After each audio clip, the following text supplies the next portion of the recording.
Добрый день, дорогие друзья. Это очередной выпуск нашего подкаста для тех, кто заинтересован в лечении травм, о том, как лечить ранения, как лечить травмы, так называемый СМАРТ Каст. Это второе интервью, записанное в ходе моего посещения города Эребру в Швеции, столицы эндоваскулярных методов лечения при травмах. И со мной Мансур Хан из Великобритании, бывший военный, сейчас уже в запасе, продолжает работать в области травмы. И он один из самых известных людей в Великобритании, кто серьезно занимается исследованиями и клинической практикой в области лечения ранений и травм. И он один из организаторов курса DSTS, одного из известных курсов, которые направлены как раз на обучение молодых хирургов, травмохирургов, тому, как лечить тяжело раненых и тяжело пострадавших. So now I switch to English, and our interview is about the development of trauma surgery and education and training process in the UK. How do you train your younger surgeons? So how to become a trauma surgeon in the UK? Just an overview. Thank you, Dr. Eva. Well, when I trained, there was no formal trauma fellowship in the UK. So I had to undertake my basic surgical training. Then I became a registrar in general surgery, and once I completed my general surgical registrar training, I went off to America to the R. Adams Cowley Shock Trauma Centre to undertake a formal trauma fellowship. And on return back from there, obviously kept myself in date by working in a major trauma centre and also regularly attending military and civilian trauma courses and deploying to military operational environments.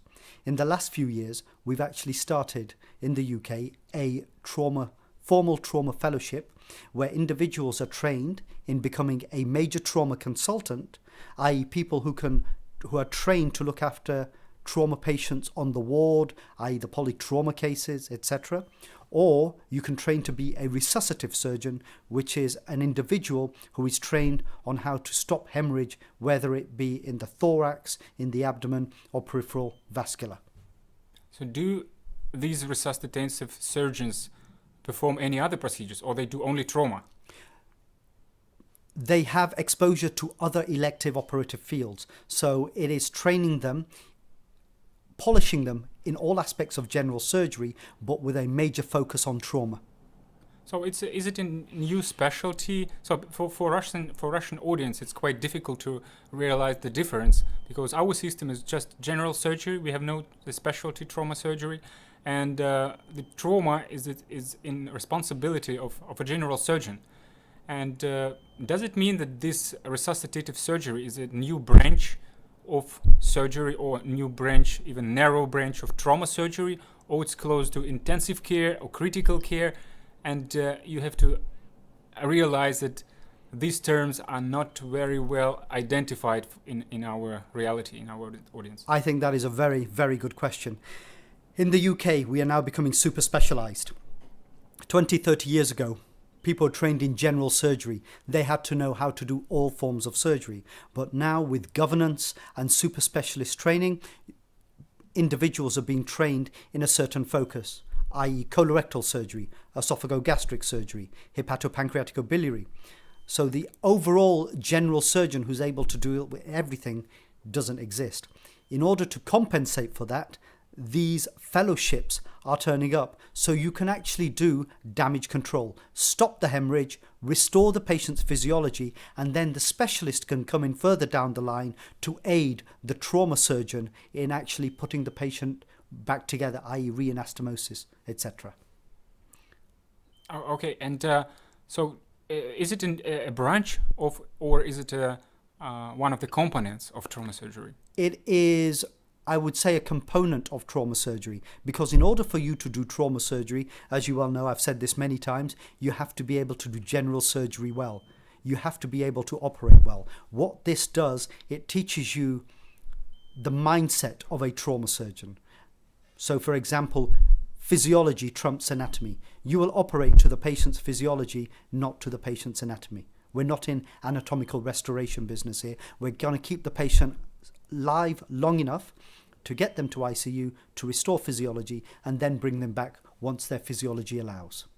So now in so with all technology and techniques developed in our world, and how do anesthetists feel about the integration? So we are now becoming more and more focused on physiology, because every trauma surgeon realizes that physiology is the most important. Yes. And we go to, so before it was separated mostly between anesthetist, who is responsible for physiology more than anatomy, and the surgeon who is fixing their problem. And now a surgeon is becoming more and more focused on the physiology. And is it any collaboration, or it's a competition? No, there is no competition. It's all collaboration. So take, for example, the old-fashioned, you have the blood-brain barrier, i.e. the drapes up between you and the anaesthetist. That does not occur. The surgeon needs to be able to see the monitors. The anaesthetist needs to be able to see what you're doing. It's a constant communication. It goes back to the damage control paradigm of putting out the fires, stopping the floods. But what they forget is, if it comes from the Navy terminology, if a ship is in battle and it's injured, it doesn't turn around to the enemy and say, stop, I'm going to limp back to port. What happens is the surgeon is putting out the floods, stopping the floods, putting out the fires, and the anaesthetist is continuing the attack to restore the physiology. So you are both working in tandem. Anaesthetist turns around to you and say, I'm really struggling here. What can you do? Put a bit of pressure on the aorta, put a clamp on, try and restore the physiology and aid it. It's a team sport with the radiologists, interventional radiologists, emergency physicians, intensivists, anaesthetists, surgeons, all working together. And at any one time, depending on the scenario, somebody else may take charge. If I turn around to my anaesthetist and say, I'm going to really concentrate on stopping this bleeding, let me know if you're worried. I am focused on that task, then the anaesthetist or the emergency medicine physician who may be in the operating room at that time may coordinate everything. So if you are task focused, somebody else takes over. You pass the baton on, and it's a team sport. It's a team sport, but not like in Formula One, as you demonstrated during the lecture, right? Yeah, I mean, I tell you, we have to deal with multiple tasks multiple times, and the only way to deal with this is by practicing on a regular basis and knowing who your team is. You tell me that in Russia you have general surgeons. They have the clinical skill. They have the operative skill to do trauma surgery. What they then need to do is have the confidence to say, look, I need to save this patient's life. Remember, you cannot kill somebody who's dying. You can only make them better. So going deeper a bit in this area, if we have only a general surgeon who is responsible for trauma, do you think it's appropriate in the current situation that general surgeon, without any good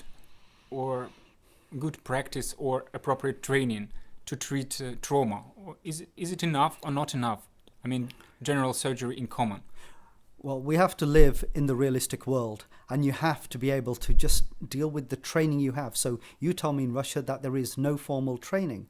Up until a formal training package has been undertaken, the general surgeon will still be responsible. And there are ways of trying to give them exposure to trauma, discussion of cases, this podcast, for example, get their mind working. They can sit there and think, how would I control somebody who's majorly bleeding from the abdomen? Where would I get vascular control? But I'm not going to turn around to you and say, the thing you need to do tomorrow morning in Russia, everybody is trained in trauma. Up until the point you have formal training pathways, the individuals will do the best they can to save lives. Every doctor does that, every nurse does that, every physician will do that. They will always try their best to save a patient's life. But what may happen as a result of all the work you're doing is maybe interest will spike and there will be formal programs to train individuals. And do you think the specialty, trauma surgery, separate specialty is needed? I think regular exposure to it's required. It depends the setup you work in. Take, for example, in the UK, you cannot do trauma all the time because the operative exposure to trauma isn't much. So you always need a baseline elective specialty. For example, yours is vascular. Mine is esophagogastric and general emergency surgery, but then I can do trauma when need be. Your mind is always working, but you need to maintain your clinical skills. If I say 10%, for argument's sake, is operative trauma, the rest 90% is non-operative. If I have 5 or 6 weeks where I am not operating on people, my clinical skills may devolve.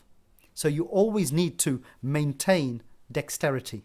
So I think depending on the country you work in, trauma may be its own specialty, or it may be an add-on specialty to something else.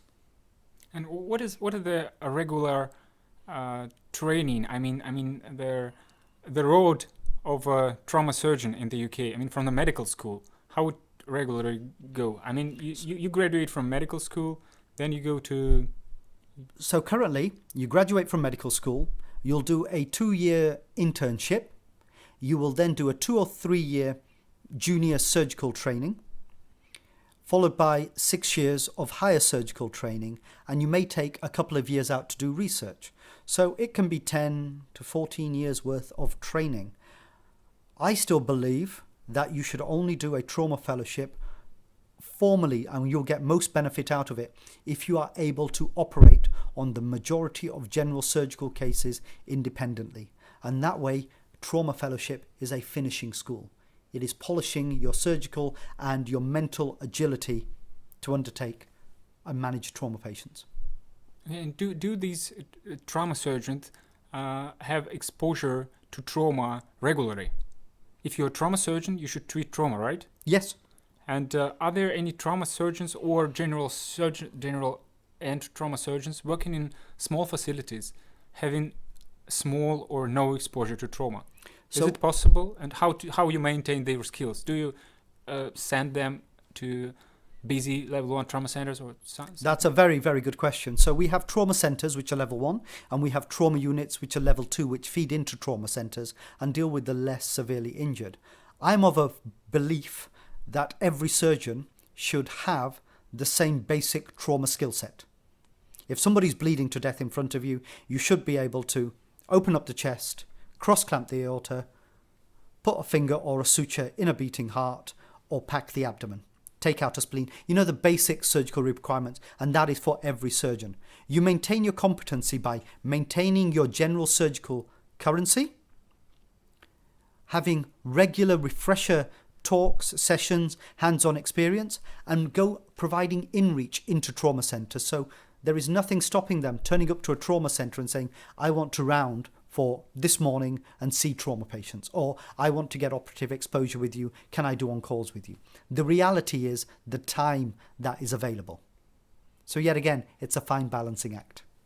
Okay. What about additional training? I mean, the course you organize, Definitive Surgical Trauma Skills. So could you briefly explain what is it, how it is all organized, and what is the schedule, just briefly? And yeah, very simple course. It's a resuscitative surgery course over 2 days, of which only about 2.5 hours are lectures. Everything is hands-on with fresh frozen cadavers. It has online learning material. There is an accompanying book, Trauma Code Red. That's a free plug. And it also has post-course online material with about 40 dissectional videos done on fresh frozen cadavers with a voiceover showing you how to undertake these procedures. But yet again, it is only a course. One of the fundamental key strengths of the course is only individuals who regularly do trauma teach on the course. So you're not going to be taught by somebody who's read it from a book. You're going to be taught by individuals who do it for a living, so they can pass on their expertise over a period of 2 days to you. Now, a course doesn't make you proficient in trauma. It is your introduction to trauma, but then you need to go away and practice what you have learnt and continue that. So I will never say, come to my course, I'll teach you trauma. If you come to the course, I will give you an introduction into trauma, and my colleagues and faculty co-director will demystify trauma for you and say, look, the operating is fairly straightforward. It is the mindset. We are training you to be physiological surgeons, not anatomical surgeons. Do you recommend to your participants to repeat this course, or how many repeat visitors you have on the I courses? do. If you do the course and you do not work in a high volume trauma centre, much like the ATLS, I would probably advise every 4 years to come back and do the course. Okay, and while we are do an interview here in Örebro during the EVTM workshop, endovascular trauma management. Could you explain how these new technologies are implemented in trauma system, in trauma scenarios, trauma surgery in the UK, at least in some centers, maybe university clinics? Or as I say, another great question. So I see endovascular trauma management as another adjunct. If I was to say to you, I can stop bleeding by clamping a vessel. Well, if that's the only indication, say for example, I need to clamp the descending thoracic aorta. Well, you know what? I can clamp the vessel from the inside by throwing up a balloon. As we discussed here, if you have the facility, and remember, it's also having the resources available. If you have the resources available for interventional radiology, and take for example, you have a subclavian stabbing, it's really difficult to get to, and if that patient is really tanking, if you have an experienced interventional vascular surgeon, interventional radiologist who can put a stent in there, brilliant. Throw a stent up. You can then take your time, and if you want to, do an open operative repair where you have time on your hand. It is knowing what resources to have and when you can use them. But in order for that to occur, much like trauma management, you need regular exposure and you need multidisciplinary team collaboration.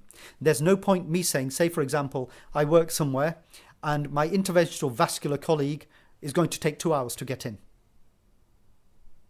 However, if you look at the current setup, my colleagues, who I worked with at my previous hospitals, I could call them any time and they'd be ready to fire up the interventional radiology suite and we'd work together. If my trauma patient was in IR, I used to be sat in the room where the screening was going on just in case I had to open. Yet again, it's a team venture. You can't just say, interventional will deal with this. I as a trauma surgeon am going off. I need to be there because they may be able to help me and I may be able to help them.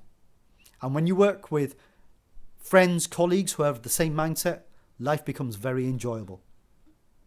Okay, and probably our audience knows about the experience of pre-hospital endovascular trauma management, pre-hospital rebo, and you are from London, and the London HAMS helicopter emergency medical system actually pioneered using this technique in the field.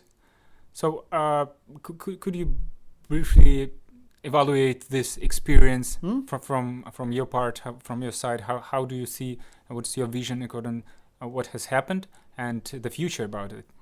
Well, yet again, London HEMS, world-class pre-hospital service. They've been doing resuscitive thoracotomy for a number of years. Resuscitive thoracotomy, they open up the chest. If there's a stab wound to the heart, they will suture it, put a finger on, stabilize the patient. Patient will then come to hospital. In the field? In the field. They'll also clamp the descending thoracic aorta. So as I've said beforehand, if they're doing a ROBOA, if they have got the system in place and they can do it quick enough, what they're doing is putting a clamp inside the lumen. It's no different to actually clamping, apart from the physiological insult, which is less, than doing a clamp on the descending thoracic aorta. And luckily, the timelines to get somebody into hospital in London is very, very quick. So even if they have a pre-hospital ROBOA balloon go up, they can get into hospital in a matter of minutes. If you're in a more rural environment where you're 2 hours away from a hospital and you're doing ROBOA, maybe a slightly different story. Okay, and we know that so London HAMS is a private company, right? No. Or is it public? It's public. It's public. And do you have any private trauma centers? No. No, only all public. Of it is, no, all trauma services in the UK are NHS run. Okay, NHS is your National healthcare Health Service, yes. Okay, national around all the UK. All UK, yes. Okay, and so summarizing, maybe just briefly to do some crucial statements for our Russian general surgeon who's gonna be exposed or who is exposed but didn't have enough training. Maybe could you just give some home messages? Just I think the simplest message I can say is if you are treating a patient and you have done all your skill and training allow you to do, and you can go home at night and say, I did my best for that patient, there is nothing else I could have done because that is the extent of my training, then nothing more can be asked of you. What then is required is a system needs to be in place to increase your training. Nobody's ever going to fault a person to do what they have been trained to do. I've not been trained to do interventional radiology. So if I can't do interventional radiology on somebody, I will try and do something alternate. Same thing happens with surgeons. You will keep doing something up until you've exhausted all your options. And that's, in the end, do the best you can, but always strive to be better. So don't take the saying of, oh, nobody trained me to do it. Go out, look for training, read the books. There's plenty of online material. There's plenty of online videos, okay? Code Red. Trauma Code Red, phenomenal book. And EVTM, even better, especially when it's been translated into Russian. Okay, Mansur, thank you very much. This is a great pleasure to have an interview with you. And, дорогие друзья, на этом мы заканчиваем очередной выпуск нашего подкаста. Большое спасибо, профессор Хан.